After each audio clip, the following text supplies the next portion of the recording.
Hey, what's going on, everybody? Welcome back to the channel. In this video, we are looking at the Thursday NBA slate. We only have 2 games tonight after a nice slate last night, which ended up bouncing right back. Cashed on Draftkings and Fanduel.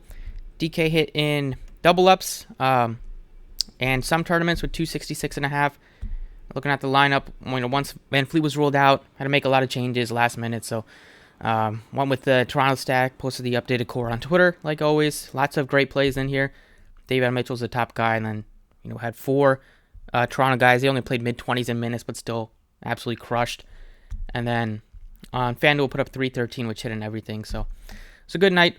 Bounce back after Tuesday. So now we've hit 7 of the last 8 slates over on DraftKings, and 5 of the last 6 on FanDuel. So let's keep it going. It's only 2 games today, so we'll see. But I don't mind this 2-game slate at all. Nice little breather with Thursday Night Football and Game 5 of the World Series going on. So if you guys enjoy the videos, appreciate it. Hit the like button, subscribe if you haven't already. Follow on Twitter for updates at the DFS process. You can check out the website if you want to join us. And let's get started. So it'll be a pretty quick video with only 2 games to talk about. We have some guys questionable that are waiting on news. But right now, point guard, you have Curry, SGA as your top 2 guys. Both are tremendous plays, but I still like SGA just a little bit more. I know Curry had coming off of a great triple-double.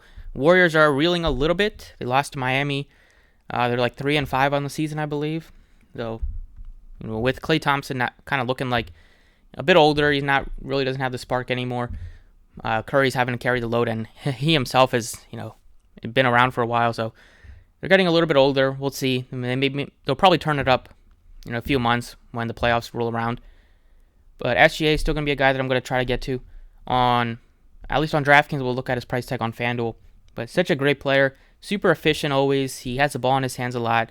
Good defensive player as well. He's 3 steals in 3 out of the last 4 games, and he gives you a couple blocks as well mixed in there, averaging 2.5 steals per game, which is crazy, even though he's only played in like 6 games, but still. You're at home. OKC's played well. They've won 4 straight games, I believe. They're now 4-3 on the season, so good things for the Thunder. Look like they might be like tanking, but looks like they're still at least trying to win some games.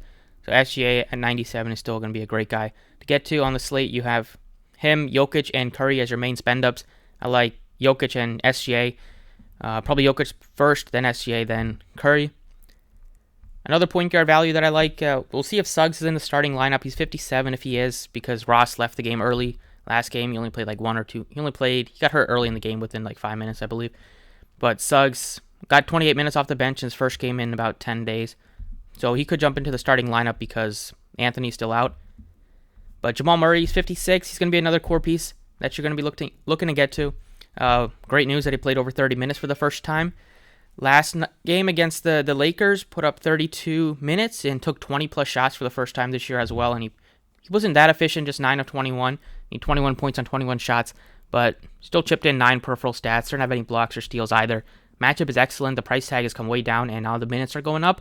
So it's a perfect combination to jump on Jamal Murray. Shooting guard is probably a position where I'm going to wait and see on some of the Magic news because you have Ross questionable. That would impact if we can get to Jalen Suggs. And Bones Highland is questionable. He looks like a good value if he is in. Otherwise, you're possibly looking at like Klay Thompson at 55 or possibly Jordan Poole. Small forward. Yeah, Wiggins at 68, don't mind him at all. I mean, he's played really well this year for the Warriors. The matchup is good against the Magic. He's been efficient. He gives you good defensive opportunities as well. But sticking with the Denver guys, I like Michael Porter Jr. They just have such a good matchup going against the Thunder. They should put up points. It should be a high-scoring game. And Porter's playing. He only played 20 minutes last game, but 30.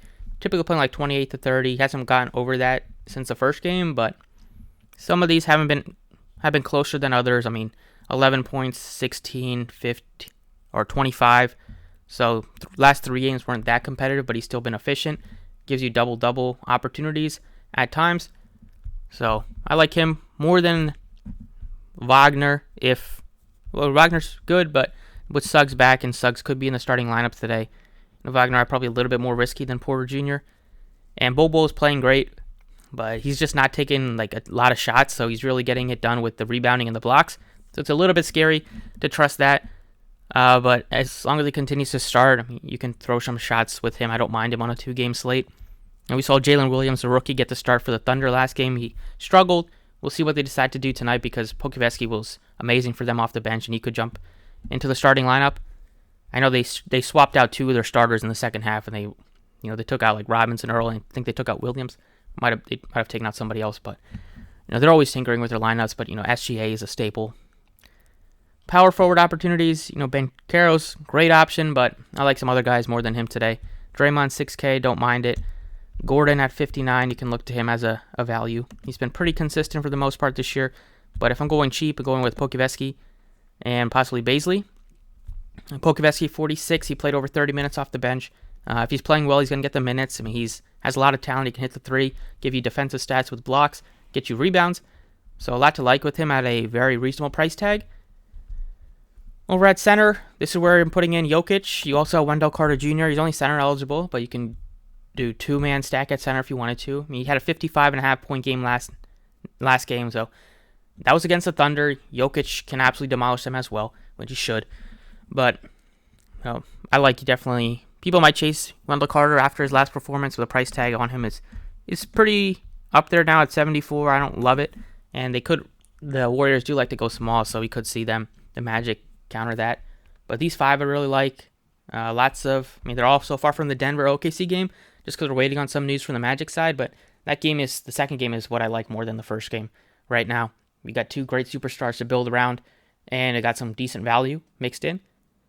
So that's it for DraftKings. Let's talk about FanDuel. All right, on FanDuel, Jokic 11.5 is going to be a building block. He's only 700 more than SGA, but on a 2-game slate, I'm going to be trying to get to all the high-priced guys that I can. But once again, at point guard, starting with Jamal Murray. He's super cheap on both sides, 56. It's a great price tag to jump on him. Other picks would be Suggs as a value, Bones Highland as a value.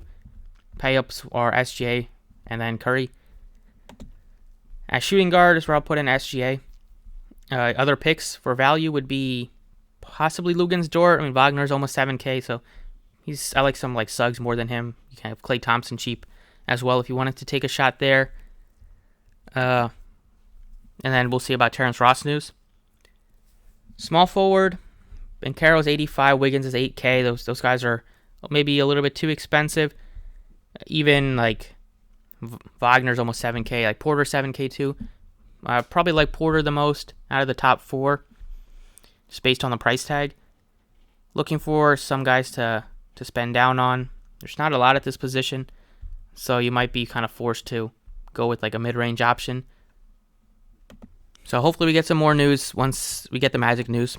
But right now, for guys that are cheap, looking at possibly like Bazley at 47. Those price tag isn't that good. Possibly get to like Klay Thompson. At least you're getting a starter there. But for now, I'm putting in Porter Jr. at 7K. Still leaves us with 6,100 left.